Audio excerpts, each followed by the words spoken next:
السلام عليكم ورحمة الله وبركاته. بسم الله الرحمن الرحيم. الحمد لله رب العالمين والصلاة والسلام على أشرف المرسلين وعلى آله وصحبه أجمعين. بسم الله الرحمن الرحيم. رب اشرح لي صدري ويسر لي أمري واحلل عقدة من لساني يفقه قولي. ഹബീബായ റസൂലുള്ളാഹി സ്വല്ലല്ലാഹു അലൈഹി വസല്ലമ തങ്ങളുടെ ജന്മദിനവുമായി ബന്ധപ്പെട്ട പരിശുദ്ധ റബീഉൽ അവ്വൽ നമ്മിലേക്ക് കടന്നു വരികയാണ്. ഹബീബായ സ്വല്ലല്ലാഹു അലൈഹി വസല്ലമ തങ്ങളുടെ മദ്ഹ് പറയുകയും ആലപിക്കുകയും എല്ലാം ചെയ്യുന്നത് പുണ്യകരമായ അമലായാണ് മഹാന്മാർ നമ്മെ പഠിപ്പിച്ചിട്ടുള്ളത്. ഇൻഷാ അല്ലാഹ് നമ്മുടെ നാട്ടിൽ സാർവത്രികമായി ചൊല്ലിവരാറുള്ള മൗലിദുൽ മങ്കൂസ് മൗലിദിൻ്റെ ആശയപഠനം ഇൻഷാ അല്ലാഹ് നമുക്ക് ഓരോ ദിവസങ്ങളിലും അല്പാൽപമായി എടുക്കണം എന്ന് ആഗ്രഹിക്കുകയാണ്. അല്ലാഹു സുബ്ഹാനഹു വ തആല തൗഫീഖ് നൽകുമാറാവട്ടെ. ബഹുമാനപ്പെട്ട മങ്കൂസ് മൗലിദിൻ്റെ രചയിതാവ് ഹിജ്റ 871 ജനിക്കുകയും 928 വഫാത്താവുകയും ചെയ്ത ബഹുമാനപ്പെട്ട അഷ്ശൈഖ് സൈനുദ്ദീൻ അൽ മഖ്ദൂം അൽ കബീർ അൽ മഅബ്ബരി ഖദ്ദസല്ലാഹു സിർറഹുൽ അസീസ് എന്ന പൊന്നാനിയിലെ വലിയ സൈനുദ്ദീൻ മഖ്ദൂം റഹിമഹുല്ലയാണ് ഇത് രചിച്ചിട്ടുള്ളത്. ചില ആളുകൾ ഇതിൻ്റെ രചയിതാവ് ഫതഹുൽ മുഈനിൻ്റെ രചയിതാവായ സൈനുദ്ദീൻ മഖ്ദൂം രണ്ടാമനാണെന്ന് പറയുന്നുണ്ട്. അത് ചരിത്രകാരന്മാർ ഒരിക്കലും അംഗീകരിക്കുന്നില്ല. ബഹുമാനപ്പെട്ടവർ സൈനുദ്ദീൻ മഖ്ദൂം റളിയല്ലാഹു അൻഹു ഇത് രചിക്കാൻ പ്രധാനമായും ചില കാരണങ്ങൾ ഉണ്ട്. അതിലൊന്ന്, പൊന്നാനിയിലെ വലിയ ജുമുഅത്ത് പള്ളിയുമായി ബന്ധപ്പെട്ട് ചില പ്രശ്നങ്ങളുണ്ടായപ്പോൾ മഖ്ദൂം ഖദ്ദസല്ലാഹു സിർറഹുൽ അസീസ് മൗലിദ് രചിക്കാൻ തീരുമാനിച്ചു.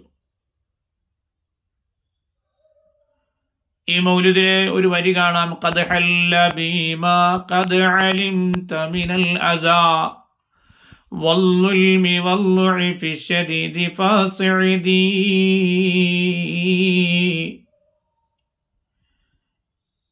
എനിക്ക് എത്തിയ പ്രയാസങ്ങൾ, അക്രമം, കടുത്ത ബലഹീനത എന്നിവ താങ്കൾക്കറിയാമല്ല നബിയേ, അതുകൊണ്ട് അവിടുന്ന് എന്നെ സഹായിക്കണമേ. ഇതാണ് അതിലേക്ക് സൂചിപ്പിക്കുന്ന ഒരു വരി. മങ്കൂസ് മൗലിദ് രചിക്കാനുള്ള രണ്ടാമത്തെ കാരണം, ഒരു കാലത്ത് പൊന്നാനിയിലും പരിസര പ്രദേശങ്ങളിലും കോളറ പടർന്നു പിടിച്ചപ്പോൾ അതിൽ നിന്നുള്ള രക്ഷക്കായി പാരായണം ചെയ്യാൻ വേണ്ടി ആണ് ബഹുമാനപ്പെട്ടവർ ഈ മൗലിദ് രചിച്ചത് എന്നും കാണാം. ബഹുമാനപ്പെട്ട അബൂ മുഹമ്മദുൽ വൈലത്തൂരി ഖദ്ദസല്ലാഹു സിർറഹുൽ അസീസ് എന്ന നമ്മുടെയൊക്കെ ഗുരുപരമ്പരയിലുള്ള ബഹുമാനപ്പെട്ട വൈലത്തൂർ ബാബ ഉസ്താദ് ഉറുക്കുങ്ങൽ ഇഹ്യാ ഉസ്സുന്നയിലെ ഉസ്താദായിരുന്നു. ബഹുമാനപ്പെട്ടവർ രചിച്ച മങ്കൂസ് മൗലിദിൻ്റെ വ്യാഖ്യാനത്തിൽ ഈ പറയപ്പെട്ട രണ്ട് കാരണങ്ങളും ഉദ്ധരിച്ചിട്ടുണ്ട്. ഈ മൗലിദിൻ്റെ അവസാനത്തിലുള്ള ദുആഇന് ബഹുമാനപ്പെട്ട ഇബ്നു ഹജർ അൽ ഹൈതമി റളിയല്ലാഹു തആല അൻഹു ശാഫിഈ മദ്ഹബിൽ മുഅ്തമദായ അഭിപ്രായങ്ങൾ പലതും അദ്ദേഹത്തിൽ നിന്നാണ് ഉദ്ധരിക്കപ്പെട്ടിട്ടുള്ളത്. ബഹുമാനപ്പെട്ടവർ അവരുടേതാണ് ഈ മൗലിദിലെ അവസാനത്തെ ദുആ. പിന്നെ മങ്കൂസ് എന്ന വാക്കിൻ്റെ അർത്ഥം ചുരുക്കപ്പെട്ടത് എന്നാണ്.